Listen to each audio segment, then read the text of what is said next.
क्यों किया सही पाकाई करे अल्लाह फरमायो फक्सिलू वजूहकुम पहिरियों पंहिंजनि मुंहनि खे धो वरी बे नंबर ते वईदियकुम इलल मराफिक पंहिंजनि बाहुनि खे धो ठुठनि समेत वमसहू बिरुसिकुम पंहिंजे मथे जो मसह कयो वरजुलकुम इलल कअबैन आखिर में पंहिंजा पेर धो तहां पाकन पाक बणजींदो पोइ तहां नमाज़ भी पढ़ी सघो था त मुंहिंजे क़ुरान शरीफ़ जी तिलावत भी करे सघो था। मुंहिंजा अज़ीज़ो मुंहिंजा दोस्तो हे बाक़ी गुरड़ियूं करण टे दफ़ा हथ खे धोअण टे दफ़ा नक खे पाणी ॾियण टे दफ़ा मुंहं खे धोअण टे दफ़ा ॿाहुनि खे धोअण वरी सॼे मथे जो मसह करण वरी टे टे दफ़ा पेरनि खे धोअण ये आहिनि सुन्नतूं छा आहिनि सुन्नतूं इन जे करण सां अञा वधीक सवाबु अञा वधीक पाकाई थींदी आङुरियुनि जो खिलाल दाढ़ी सुहारी में खाड़ीअ ताईं पाणी पुॼाइण कननि जो मसह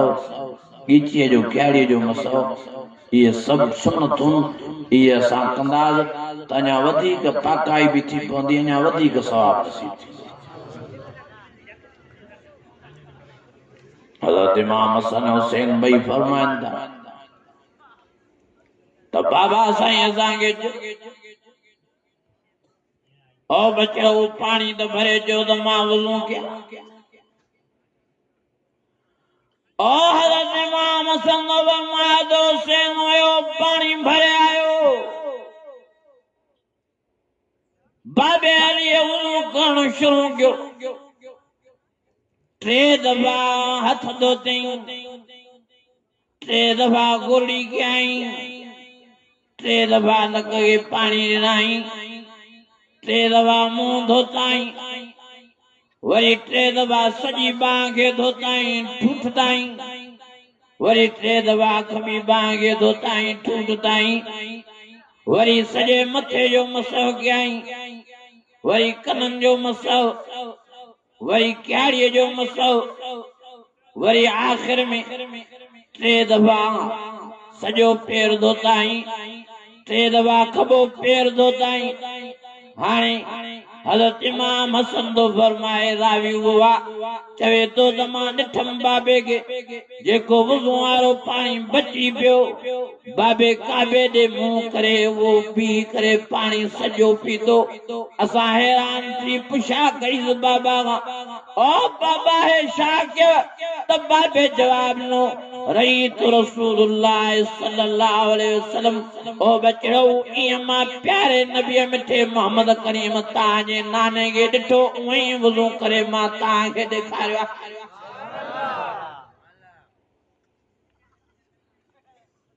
मुजादा मुजाबा वज़ू हूअं कजे जीअं क़ुरान मजीद तो सेखारे जो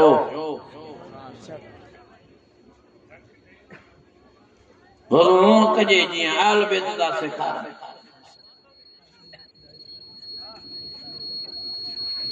पंहिंजी मर्ज़ीअ ते वज़ू न कयो हुन माण्हुनि जी ॻाल्हि ते न लॻो संभालियो पाण सियाणा थियो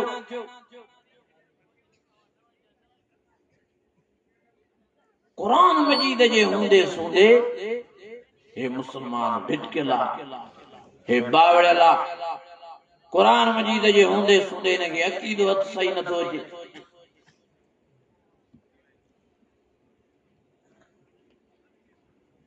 कावड़े वेठो आहे नबी साईं जे साहबा ते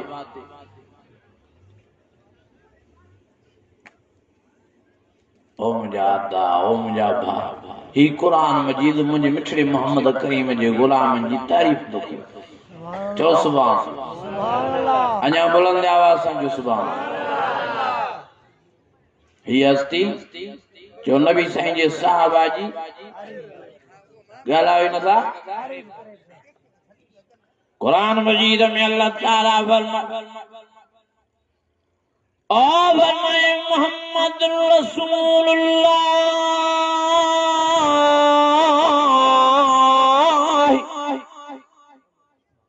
वल्लज़ीना माहू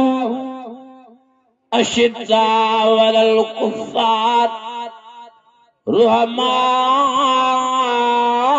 बैनहुम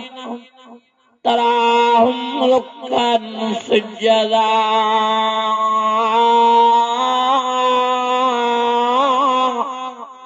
सुज्जदन यब्तगून फज़लन मिनल्लाहि व रिज़वाना सीमाहुम फी वजूहिहिम मिन असर सुजूद ज़ालिक मसलुम फित तौरात व मसलुम फिल इंजील।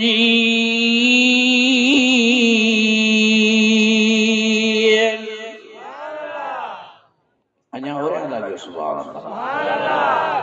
अञा भी आस्ते लगे सुभान अल्लाह, हाथ बुलंद करे फिजा में जो सुभान अल्लाह। केड़ा केड़ा चौदा कुरान मजीद सच्चो आ मनो दा ना हर बुदो ओ मुझा अल्लाह मुझा भांग अल्लाह ताला जे आयत सगोरी में नबी साईं जी नबूवत बयान फरमाई, उन आयत सगोरी में हज़रत अबू बकर सिद्दीक जी सदाकत बयान फरमाई। उन आयत सगोरी में हज़रत उमर फारूक जी अदालत बयान फरमाई। उन आयत सगोरी में हज़रत उस्मान जी सखावत प्यार बयान फरमायो। उन आयत सगोरी में हज़रत अली मुर्तज़ा जी शुजाअत बहादुरी नमाज बयान फरमाई। अल्लाह ताला फरमायो ज़ालिक मसलुहुम फित तौरात व मसलुहुम फिल इंजील। रब फरमायो जियां मां प्यारे नबी जी प्यारे नबी जे चेन गुलामन जी हिन आयत सगोरी में तारीफ वाखाण कया, इं मां अल्लाह जियां तौरात इंजील में भी सोने नबी जी तारीफ सां गडो गड चेन यारन जी भी तारीफ मां अल्लाह से करे चुको आहियां। अञा बुलंद आवाज जो सुभान अल्लाह। मुझा अजीजो मुझा दोस्तों मान जे चवण न लगो कुरान मजीद जे चवण ते लगो जो नबी साईं जा सहाबा जो कामयाब जो बरहक जो कोई न फिरियो चो चो ये वरी चे तो नबी साईं को फिरिया अल्लाह सहाबा दुश्मन थे अब मौलाइकल्लज़ीन मम्तहनल्लाहु क़ुलूबहुम लित्तक़वा। अल्लाह फरमायो मां प्यारे नबी जे गुलामन के जाचे वरी जाचो मान इम्तिहान दई वरी इम्तिहान ना मान आजमाए वरी आजमायो मान पर हर मोड़ महाद ते मुझे प्यारे मिठे मोहम्मद जा गुलाम सोने साईं सां सच्चा मां अल्लाह साईं सां सच्चा मुझे कुरान मजीद सां सच्चा। अल्लाह फरमायो रज़ी अल्लाहु अन्हुम व रज़ू अन्हु उन्हनि पंहिंजूं जानियूं पंहिंजा माल पंहिंजा बच्चा ॿार कुर्बान करे मां अल्लाह ताला खे राज़ी कयो। मां भी क़यामत जे ॾियारे पंहिंजो दीदार कराए बिश्त जा ठही दरवाजा खोलाए बिश्त जे हर तबके मां हर दर्जे मां हर सोसाइटी मां अल्लाह ताला नबी साईं जे गुलामन के सद कराए बिश्त जे बंगलन में विहारे मां अल्लाह भी राज़ी करे छॾींदो मां। मुझा अजीजो मुझा दोस्तों साहबा ते तबरा न कयो साहबा के घट वध न ॻाल्हायो साहबा के गारियूं न ॾियो अल्लाह ॼाणे तो ईमान हलियो वेंदो पानी तो भाई पान दा कयो। कुरान मजीद चवे तो साहबा कामयाब बन गया यार तू चेंदो नाकाम था।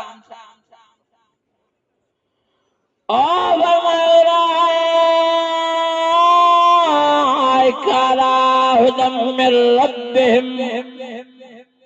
وأولئك هم المفلحون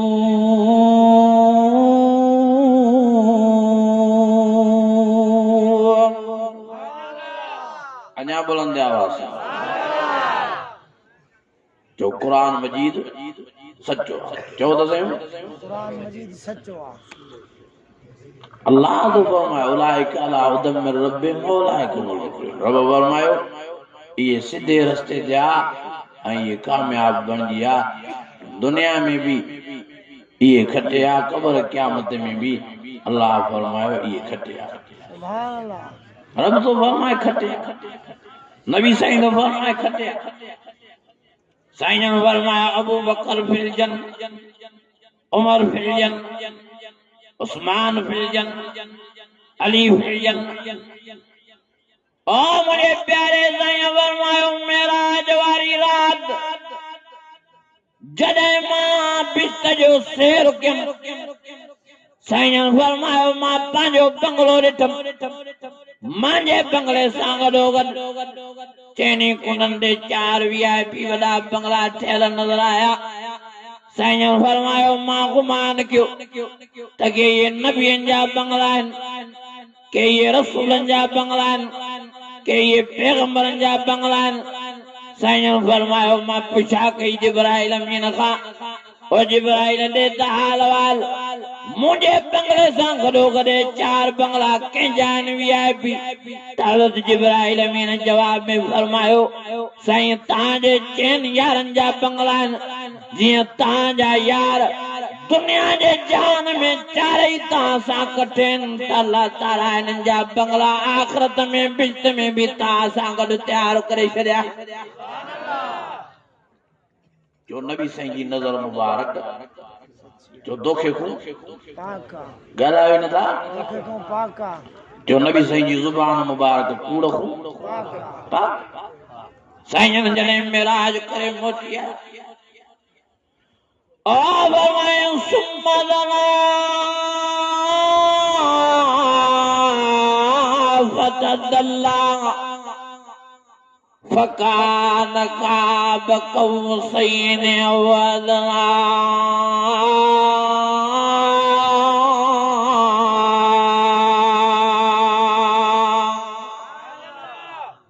नबी साईं मेराज करे मोटी आया हज़रत बिलाल के फरमायो ऐना अबू बकर ऐना उमर ऐना उस्मान ऐना अली मुर्तज़ा ओ बिलाल वञन चैनी के वठिया साईं चैनी के घुराए चुमियो भाकुर पाए फरमायो तो अबू बकर मां तुंहिंजो बंगलो पंहिंजे बंगले सां गॾु ॾिसी हूंदो अचां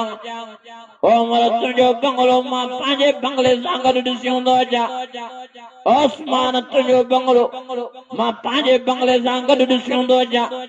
ओ अली मुर्तज़ा तुंहिंजो बंगलो मां पंहिंजे बंगले सां गॾु ॾिसी हूंदो अचां साईं फरमायो ओ अबू बकर सिद्दीक़ मां त दरवाज़ो खोलाए अंदर तुंहिंजो बंगलो घुमी आयुमि वाह जो तुझे बंगले में अल्लाह ताला सोन जा थांव रखिया आहिनि वाह जो अल्लाह ताला उते बेद सोना तुझे लाइ रखिया आहिनि वाह जो सोनियूं हूरा तुझे लाइ रब विहारियूं हूर मकसूरात फिल खियाम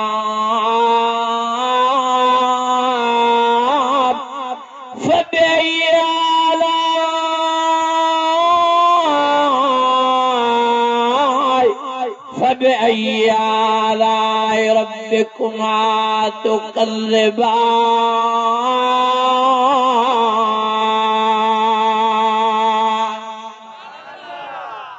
आस्ते की सुभान अल्लाह तां जो दाशरी मौलवन जा पगर निकरन कुछ तां पंहिंजा पगर भी कढो सलाम मिलो बुलंद आवाज़ जो सुभान अल्लाह ईमानी जज्बे सां जो सुभान अल्लाह दिल जी गहरान सां जो सुभान अल्लाह साईं फरमाया अबू बकर मां तुझे बंगले में वयो वाह जो तुझे बंगले जा बेड हा वाह जो तुझे बंगले जी सोफ़ा सेट हा तुझे बंगले जी वाह जो सुनोई वाह जो तुझे ला अल्लाह से हसीन जमील उरा विहारियूं अबू बकर मां सॼो तुझो बंगलो घुमी आयो वरी साईं हज़रत उमर खे फरमायो उमर तुझो बंगलो भी घुमण वञा पियो तालो खोल राय अंदर पैर मुबारक दाखिल कयो पर उमर तुझी गैरत मूंखे याद अची वई तॾहिं मां पोइ ते मोटियुसि मां चयो उमर जूं हूरां भी वेठियूं हुयूं मां मोहम्मद करीम उमर जूं हूरां कीअं ॾिसां उमर गैरतमंद आहे तंहिंजे करे उमर मां तुंहिंजे बंगले में अंदर दाखिल न थियुमि ॿाहिरों वरी मां वापसि थियुमि हज़रत उमर चयो साईं तव्हां त अब्बा वॾा हो तव्हांखे इजाज़त हुई तव्हां वञो आहे मुंहिंजूं हूरां ॾिसो आहे साईं जन फरमायो न उमर तूं वॾो गैरतमंद आहे तंहिंजे करे मां तुंहिंजी गैरत जो लिहाज़ कंदे तुंहिंजे बंगले में वियुसि साईं जन हज़रत उस्मान खे फरमायो उस्मान मां तुंहिंजो बंगलो भी घुमी आयो अली तुंहिंजो बंगलो भी घुमी आयो नबी साईं फरमायो तो मां पंहिंजनि चइनी यारनि जा बंगला पंहिंजनि अखियुनि मुबारक सां ॾिसियूं थो अचां हे वरी यार चए थो त नबी साईं जा सहाबी नऊज़ बिल्लाह फिरी विया अल्लाह अदा कुरान सचो नबी साईं सचो कन हे यार सचो कुरान सच ॻाल्हायो नथा कुरान ऐं नबी सचा आहिनि हिक दिहाड़े नबी साईं जन जमात में वेठड़ा अब ॻाल्हायो न हेॾे कम ॾियो ओ साईं जन उथी करे फरमाया अबू बकर तूं भी हेॾे आ उमर फारूक तूं भी हेॾे आ पाण साईं हज़रत अबू बकर सिद्दीक़ जी बांह खे वठी हज़रत उमर फारूक जी बांह खे वठी ॿिन्हिनि जूं बाहूं मुबारक मथे फरमायो हा कदा बिल क़बर हा कदा बिल अशर हा कदा बिल जन्नत ओ मुंहिंजा साहब वल बैदो जीअं असां दुनिया जे जहान में गॾु आहियूं ईअं असां क़बर में भी टई गॾु हूंदासीं ईअं क़यामत जे ॾियारे भी गॾु हूंदासीं त ईअं बिश्त में रवाने थियण वक़्त भी गॾु हूंदासीं नबी साईं जो फरमान जो सचो आहे चो ॻाल्हायो सचो आहे अदा हज़रत उमर साईं हज़रत अबू बकर सिद्दीक़ काथे नबी सां गॾु साईं रोज़े अतार में नबी साईं सां भाकुर में जेकॾहिं नाक ते हुजनि ग़लति हुजनि त नबी साईं जो रोज़ो अतार उन्हनि खे नसीब ई न थिया हाउ कनि न हज़रत अली पाण लावी आहे चवे थो जॾहिं हज़रत अबू बकर सिद्दीक़ जो जनाज़ो खणा आयासीं रोज़े अतर जे ॿाहिरों बीठा ऑटोमेटिक रोज़े अतर जो दरवाज़ो खुलियो अंदरों आवाज़ आयो उदखुलुल हबीब इलल हबीब उदखुलुल हबीब इलल हबीब उदखुलुल हबीब इलल हबीब यार खे यार सां मिलायो दोस्त खे दोस्त सां मिलायो पीरीअ खे पीरीअ सां मिलायो सोरे खे जाते सां मिलायो छाजे लाइ देर कई अथव हज़रत अली साईं पाण थो फरमाए जॾहिं हज़रत अबू बकर सिद्दीक़ खे असां अंदर खणी आया रोज़े अतर में हज़रत अबू बकर सिद्दीक़ खे लाद में क़बर में लाथो आवाज़ से बंद थियो हज़रत अली साईं फरमायो जॾहिं ॿाहिरि निकिता ऑटोमेटिक रोज़े अतर जो दरवाज़ो पंहिंजे लेखे बंद थी वियो अॻे जॾहिं असां ऑटोमेटिक जूं ॻाल्हियूं कंदासीं त माण्हू चवंदा मौलवी छा था ॻाल्हियूं कनि हाणे तव्हां एयरपोर्ट ते वञो कीअं था ऑटोमेटिक दरवाज़ा खुलनि कनि न पैर रखंदा वञो पंहिंजे लेखे दरवाज़ो खुली थो वञे पोइ इंसाननि जी खोपड़ी एतिरी ताक़त रखे थी जो अहिड़ा ऑटोमेटिक दरवाज़ा ठाहे सघे थी त अल्लाह ताला जी कुदरत तो चो मथे अल्लाह ताला भी पंहिंजे हुक्म सां रोज़े अतर जो दरवाज़ो खोलाए सघे जॾहिं उमर फारूक जो जनाज़ो खणाया हेॾे निहारियो ऑटोमेटिक रोज़े अतर जो दरवाज़ो खुलियो वरी साॻो ई आवाज़ आयो उदखुलुल हबीब इलल हबीब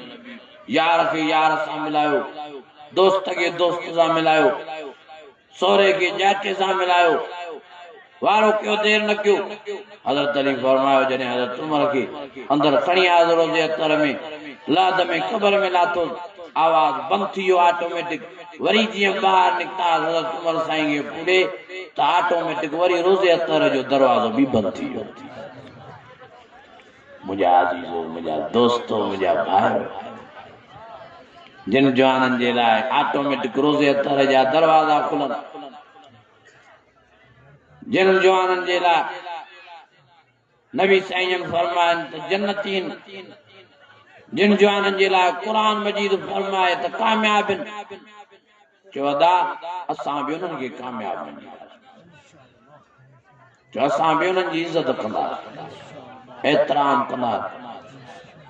साहबा जी वॾी कुर्बानी आहे साहबा जी वॾी हिम्मत आहे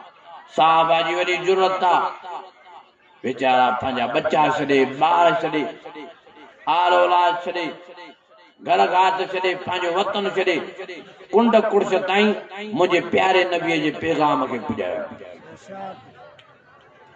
काथे मदीनो शरीफ काथे महबूब ॻोठ शिकारपुर असांजे शिकारपुर जे भरिसां साहिबनि जूं क़बरूं अॼु तव्हां ॾिसो त सयूं काथों वीचारा मदीने शरीफ खां हलिया आहिनि अॼु महबूब ॻोठ में वीचारा अल्लाह ताला खे प्यारा थिया वरी इते ई हिननि जा जनाज़ा रखी विया के वीचारा ईरान पुॻा के कतर पहुता के अबू ज़हबी पहुता के फलस्तीन पहुता अलाए काथे काथे नबी साईं जा ग़ुलाम नबी साईं जे दीन जी प्रचार करण जे लाइ नबी साईं जे दीन खे कुंड कुड़श में पुॼाइण जे लाइ महिनतूं कयूं हाणे जेको साहबा जो इनकार थो करे अल्लाह ॼाणे थो उनखे क़ुरान मजीद नथो मिली सघे क़ुरान मजीद असां ताईं पुॼाइण वारा केरु अञा बुलंद आवाज़ सां जो नबी साईं जा ग़ुलाम असां वटि शरीयत पुॼाइण वारा नबी साईं जा ग़ुलाम मुंहिंजा अज़ीज़ो मुंहिंजा दोस्तो मुंहिंजा भाइरो न कयो साहबा सां नफ़रत न कयो उन्हनि जो बुग़्ज़ हड़ हली वेंदव अल्लाह ॼाणे थो क़बर क़यामत तबाह ऐं बर्बाद थींदो असांजा दोस्त मुस्लमान वञनि था मके शरीफ में त बाबे उमर वटि गुज़र नथा करनि चवनि था हुनजो नालो लिखियो पिया अल्लाह अकबर कबीरा वञनि था मदीने शरीफ त रोज़े अतर ते सलाम नथा भरनि चवनि था हो पिया आहिनि एॾी नफ़रत नबी साईं फरमायो जंहिं साहबा खां नफ़रत कई ॼण मां मोहम्मद करीम खां नफ़रत कई नबी साईं जे ज़माने में हिकिड़ो जनाज़ो आयो साईं खे फरमायो साईं अचो निमाज़ पढ़ायो साईं फरमायो मां हिन जी निमाज़ न पढ़ाईंदुसि साहिबनि फरमायो साईं छो साईं फरमायो ख़बर पई आहे त इहो माण्हू हज़रत उस्मान खे गारियूं ॾींदो हज़रत उस्मान लाइ बुग़्ज़ रखंदो हज़रत उस्मान लाइ कीनू रखंदो जेको उस्मान जो दुश्मन उहो मां मोहम्मद करीम जो दुश्मन तंहिंजे करे मां हिन जी निमाज़ जनाज़ा पढ़ाईंदुसि न ऐं कोई बि हिन जी निमाज़ जनाज़ा न पढ़ाए बिना निमाज़ जनाज़ा पढ़ाइण जे हिनखे ईअं क़बर में पूरियोसि हे क़ुरान मजीद मुंहिंजे साम्हूं पिया छो ईअं गुमराह थिया छो माण्हुनि जे चवण ते साहबा खे गारियूं था ॾियो मदीने में मुंहुं करे थुकां था उछलायो अल्लाह ओ मुंहिंजा भाइरो ओ मुंहिंजा दोस्तो महिरबानी फरमाए पाण संभालियो साहबा जी इज़त कयो असां पंजतनि खे मञींदा आहियूं असां पंजतनि जा बि ग़ुलाम आहियूं असां पंजतनि जा बि नौकर आहियूं जो जीअं पंजतनि इज़त वारा आहिनि जीअं आल बैत इज़त वारा आहिनि जो अहिड़े ई नमूने सां मिठड़े मोहम्मद करीम जा सहाबी बि इज़त वारा जो सहाबी बि जीअं पंजतनि पाक तीअं नबी साईं जा चार यार पाक जीअं नबी साईं जा ग़ुलाम पाक पंजतनि कीअं थिया पाक अचो त मां तव्हांखे सम्झायां आए तव्हांजो गौर फिक्र ओ फरमायन मदो अपनाना व अपनाकुम वनसाना वनसाकुम व अनफुसना व अनफुसकुम सुम्मा नब्तहिल अल्लाह साईं कुरान मजीद में नबी साईं जो मुबाइलो बयान फरमायो रब फरमायो मुझे प्यारे नबी जो काफरन के ओ काफरो तहां भी मैदान दे बचन बारन समेत जो मां भी मैदान दे बचन बारन समेत जाऊं तो मैदान दे भी अल्लाह खुदा दागो जेको हक दे जे वो बची वने जेको ना हक दे जे वो तबाह बर्बाद थी वने साईं उन टाइम ते अम्मा फातिमा के वठी आया उन टाइम ते हज़रत इमाम हसन हुसैन के वठी आया उन टाइम ते हज़रत अली मुर्तज़ा के वठी आया साईं बीठा न काफरन इंतजार में शाम थी वई काफरन में कोई ना आयो आखिर नबी साईं पंहिंजी रहमत वारी चादर मुबारक लाए पंहिंजनि चइनी बचड़नि जे मथां विझी पंहिंजनि चइनी घर भातियुनि जे मथां विझी पंहिंजी न्याणी फातिमा जे मथां चादर विझी हज़रत अली मुर्तज़ा जे मथां चादर विझी और इमाम हसन हुसैन जे मथां चादर विझी साईं दुआ दा घुरन अल्लाहुम्मा हाउलाए अहल बैती ओ मुंहिंजा अल्लाह ही मुंहिंजा अहल बैत थी ही मूंखे ॾाढा प्यारा थी हिननि खे दुनिया आख़िरत में इज्जतुनि सां नवाज़ ओ मुंहिंजा अल्लाह जेको हिननि सां प्यार करे उन्हनि खे बि इज्जतूं नसीब फरमाए जाए ओ मुंहिंजा अल्लाह जेको हिननि खां नफ़रत करे उन्हनि खे दुनिया आख़िरत में रुसवा ऐं ख़्वार कजाए ओ मुंहिंजा अल्लाह हिन मुंहिंजी चादर जी बरकत सां हिननि खे पाकनि पाक रखजाए पाकनि पाक रखजाए हाणे तूं चवें थो नबी साईं जी चादर मुबारक इन्हनि जे मथां आई त ये पाक बणजी आ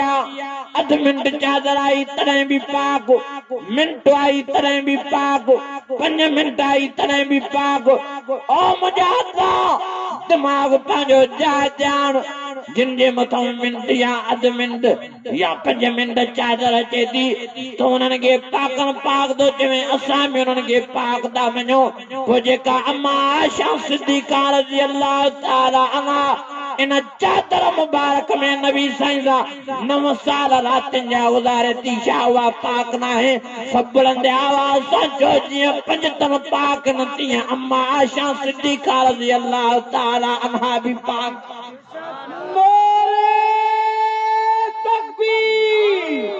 शान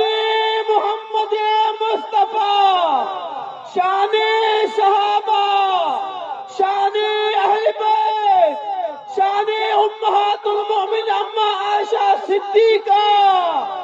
नारे तकबीर सोचो यार अम्मा बेचारी की गारियूं ॾिनियूं थियूं वञनि नऊज़ बिल्लाह जंहिंजे शान में जंहिंजे मान में जंहिंजी तारीफ़ में जंहिंजी सफ़ाईअ में अल्लाह ताला कुरान मजीद सूरत नूर जूं 18 आयतूं नाज़िल फरमाए और जॾहिं हज़रत मूसा जे मथां माईअ बहतान हुयो इल्ज़ाम हुयो त मूसा मुंहुं में हथ विधाइनि हज़रत मूसा रोई पियो अल्लाह जंहिंखे फरमायो मुंहिंजा अल्लाह तोखे ख़बर आहे माई कुड़ी आहे पर हरू भरू मूंते इल्ज़ाम हुयो अथई हाणे महिरबानी फरमाए मुंहिंजी सफ़ाई कराए अल्लाह फरमायो ओ मुंहिंजा मूसा माई तुंहिंजे साम्हूं त अचे मां अल्लाह ताला साॻी माईअ खां तुंहिंजी सफ़ाई तो बयान करायां हज़रत मूसा चयो यार जंहिं माईअ मूंते इल्ज़ाम हुयो आहे त मूंसां मुंहुं में हथ विधाइनि भला उन माईअ खे त वठी अचो हिकु दफ़ो ॾिसे त सयूं अलाए जाई मां उहो आहे अलाए भुली आहे वठी त जो माई के माई जो आई हज़रत मूसा नबी जी ज़ियारत कई उते जो उते माई जे अखियुनि में पाणी वहियो रोई करे हज़रत मूसा के फरमाई साईं मूंखे माफ़ कजो मूंखे साईं फिरौन ऐं कारोन वारनि पैसा बासिया